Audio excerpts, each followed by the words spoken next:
Here's what's acceptable to everybody. Being on time, right? Not being on time is acceptable probably, to a lot of people, but some, it's going to cost you. Now, the mind must be nourished. It's got to have good food. Food for thought. Bread for the head, we call it.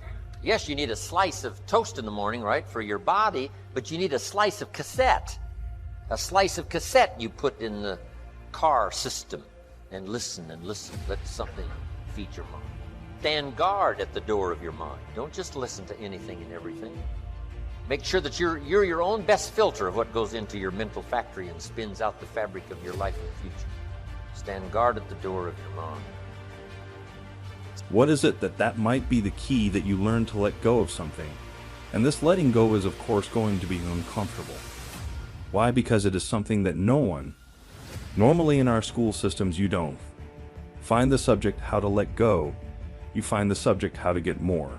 And so that means in that moment when people are getting confronted the first time with this type of teachings it's uncomfortable. And so someone is always confronted. Here then he's brought down. Then he gets message how he will build himself up again. Then he gets smashed down again, and so it continues when we as humans feel something is lacking. The answer is just consume more, which means just go out and look where you're going to find something that is going to fill up that gap, to fill up that hole that you are feeling. That is the approach that we have outside. You need a good library. In this library, you need all kinds of diversity. You need a book on Gandhi and you need a book on Hitler. Gandhi to show you how high and lofty someone's ambitions that are noble can go, and the other one to show you how despicable and low someone can sink in terms of pure evil embodied in a human. Don't be afraid of the debate. Don't be afraid of the health debate. Don't be afraid of the religious debate, the spiritual debate. Don't be afraid of something you believe in to be challenged, because that's where the vigor and the flourishing of something is. It survives the debate. If it survives the debate, it's a pretty good idea. A senator in Washington, D.C. says, I got a great idea. Somebody says, oh, let's grab it and run with it. Say, no, we don't just grab it and run with it. What's the Senate for? To debate. And the rest of the Senate says, put your idea on the table and let's debate. Let me point out another important distinction between character and charisma. You may have noticed it already. In both its definition and its derivation, character doesn't refer to other people. It doesn't refer to having power over other people or getting other people to follow you or gaining favor with other people. Character is something that you have and that you are. You could be marooned on a desert island and your character would still be important.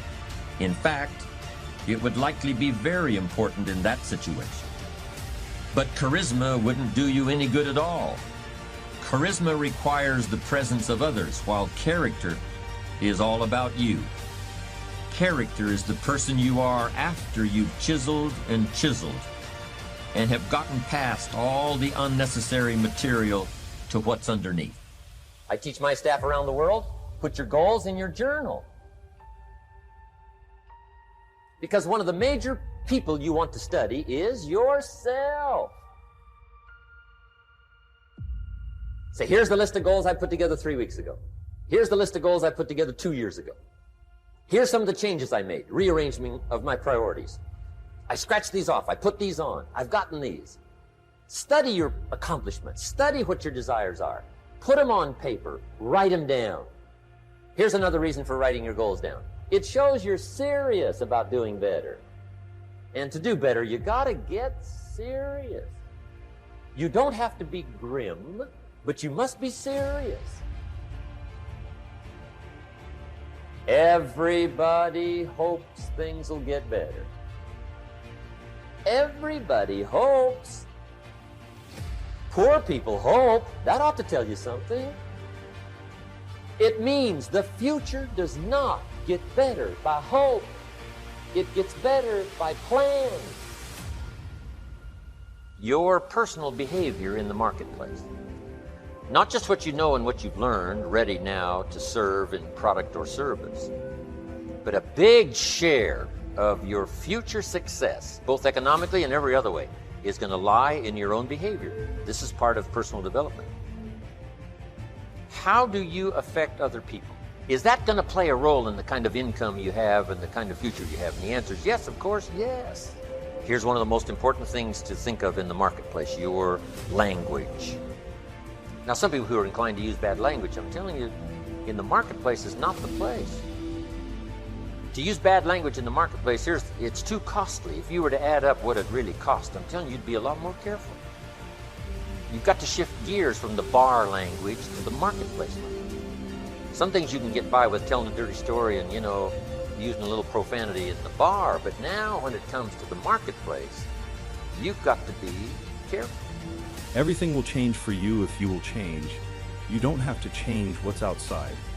All you've got to change is what's inside. To have more, you simply have to become more. And then he said, don't wish it was easier, wish you were better. Start working on yourself, making these personal changes. And he said, all change for you. Don't wish for less problems, wish for more skills. Life is going to happen, and you're going to set up a plan, and you're going to have a vision, and you're going to hope that it's going to turn out perfect. But what so often happens in life is that things get burned and things go the wrong way, and it's in that moment that you're gonna have to choose your reaction. Do you have a choice to make? Do you have the right reaction, or do you have the wrong reaction? Some of us were tempted, I'll just lay here, and it will pass over me. I'm telling you, you will be in a vicious cycle forever. You have to get up. Some of you have been knocked out by light, and you got up and saw the blood. He hit me. Sometimes in life you have to hit back, recycle your pain, get something from it. You're already in pain. Use it, do something with it, allow it to take you to the next level. Allow your pain to push you to greatness. Here's a key phrase: beware of using inside lingo on the outside world. All the computer guys had to learn that, right? They got off in this spacey kind of language stuff, and they found out people that bought their computers didn't know how to run them simply because they couldn't understand the language. Now they had to say, well, we can use this language among ourselves, the computer lingo among ourselves, but we got to shift gears now in the marketplace and make this user-friendly in terms of language that people can understand. So, strange language in the inside circle of business and so on is okay, but you have to sort of shift gears now when you get out into the marketplace. Get up, your mama needs you, your daddy needs you, your children need you. Get up, your why is going to push you when you can't push yourself. When you want to quit and give up, your why is going to give you that edge you need, that advantage you need, that lift that you need to get to the next level. Your why, you better go inside. You still looking outside for the stuff that's already inside. You're still looking for someone to save you when you're already your superhero. You're looking for some information from somebody when you already got what you need in your head. It's just time for you to get up and be the best version of you.